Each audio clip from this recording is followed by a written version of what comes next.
বায়তুল মোকাররম জাতীয় মসজিদের সম্মানিত খতিব আল্লামা মুফতি মোহাম্মদ আব্দুল মালিককে দোয়া পরিচালনার জন্য বিনীতভাবে অনুরোধ করছি।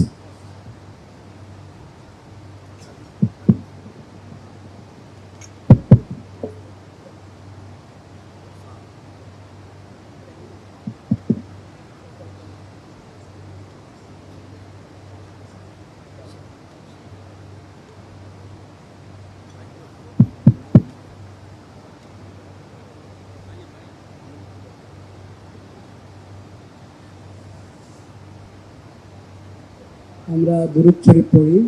সুবহানাল্লাহ, আলহামদুলিল্লাহ, লা ইলাহা ইল্লাল্লাহ, আল্লাহু আকবার। তাসবিহ পাঠ করে কয়েকবার দুরূদ শরীফ পড়ি।